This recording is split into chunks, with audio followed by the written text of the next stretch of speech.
Now we are like come to the session with transbordery. So in this session we have the representative from the member of ETO Watch Coalition, Kun Kornkanok Wathanabhoom ค่ะ The floor is yours ค่ะ Thank you, Atlantic. Let me share my screen.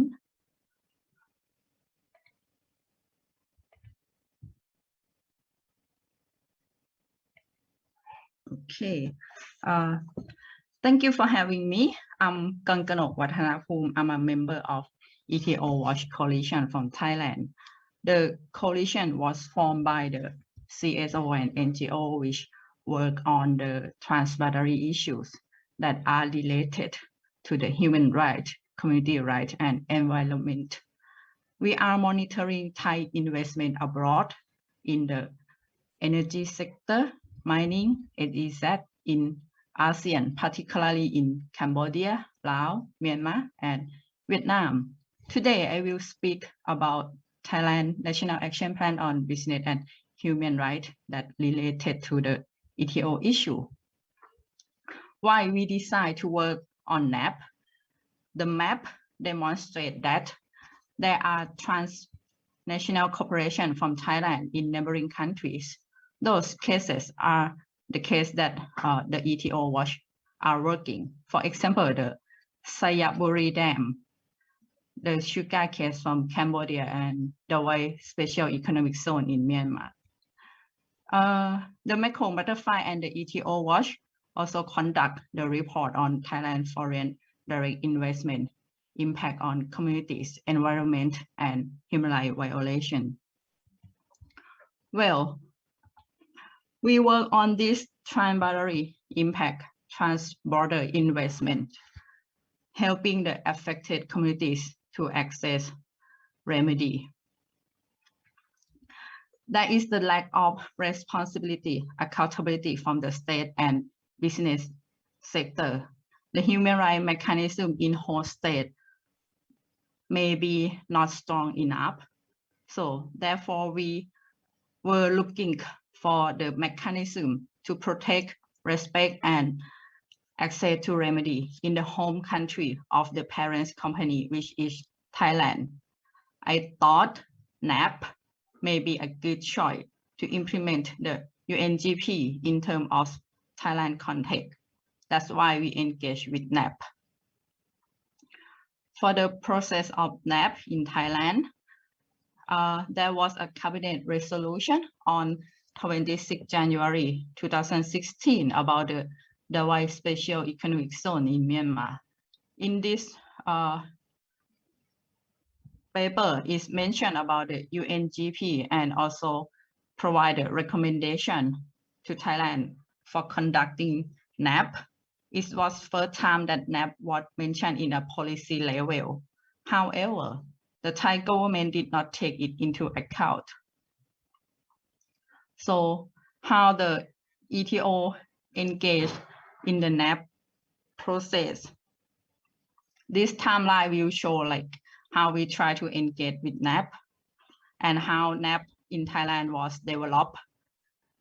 Once the Universal Periodic Review Cycle 2 in 2016, the Sweden recommend Thailand to develop and implement the National Action Plan on Business and Human Rights.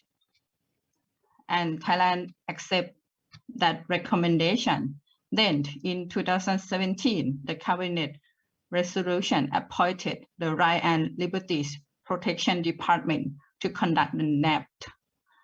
The RLPD start to do the National Baseline Assessment or NBA, which the human rights defender, CSO, NGO can participate in the regional area.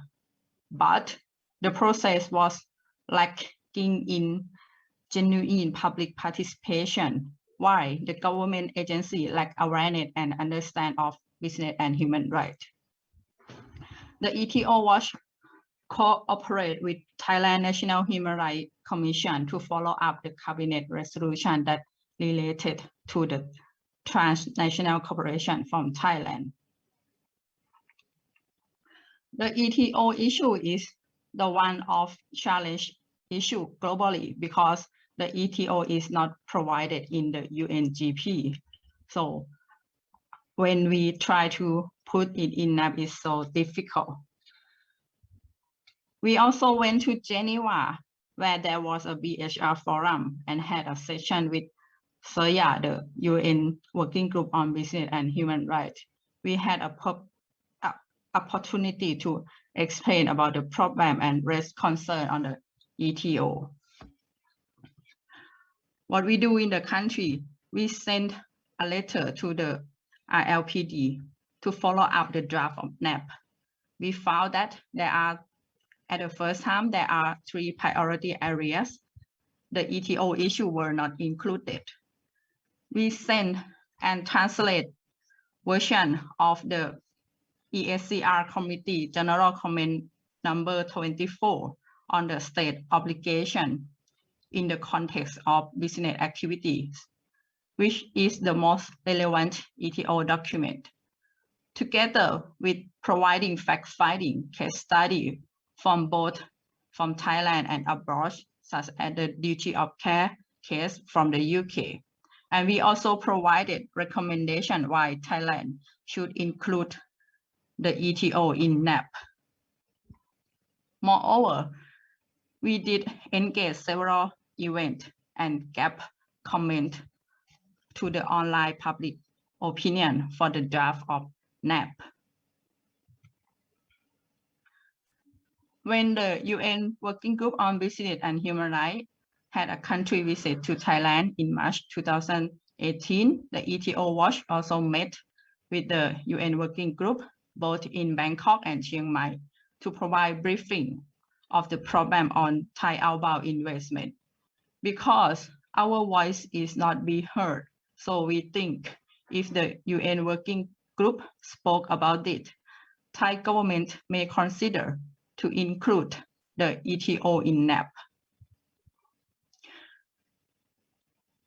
And yes, finally, the ETO were included in NAP. In 2019, Thailand proudly to present that we have the first NAP in Asia.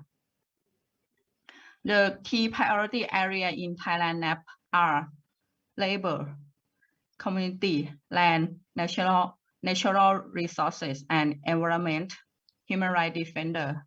And the last one is cross-border investment and multinational enterprise. The ETO issue is included in the letter. Normally, Thailand has a problem in the law enforcement. NAP is not a law, it's just a policy, but have the same problem about implementation.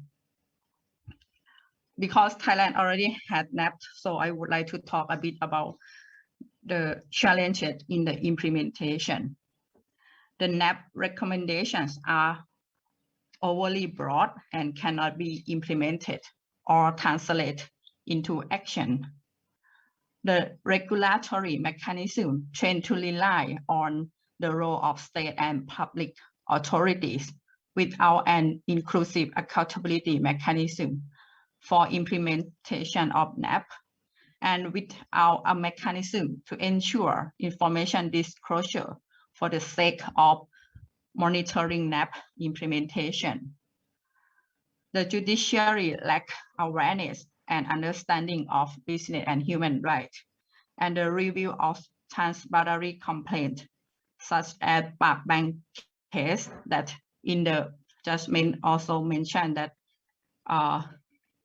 the Thai government do not do the transboundary EIA because domestic law did not provide. But in NAP, it said Thai government should consider to do the transboundary EIA. There is the lack of the regulate liability of affiliated company or to clarify the relationship between the parent company and subsidiary company. The business sector and finance institution lack regulatory mechanism, social and environmental policy and safeguards. The company level prevent mechanism concerning the impact of their investment. Most of the existing policy and regulatory mechanism operate on a voluntary basis and lack effective enforceability. For the access to remedy, the affected communities face problems and obstacles accessing the effective remedy. However, there is a progressive from the Office of Security and Exchange Commission, or SEC. They enforce the 56-1 report for the public company. To do the report include the detail of corporate governance, social responsibility, review the ESG, the environment, social and governance, and have to explain about what is the company sustainable in terms of environment and social. So I can see some progress from the SEC mechanism.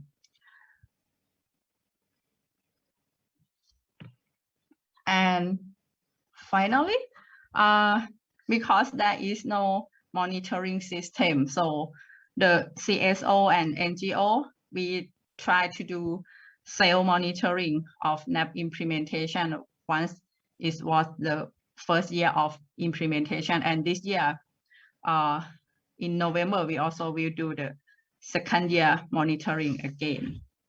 And I will talk about the recommendation in the next session. Yeah, thank you.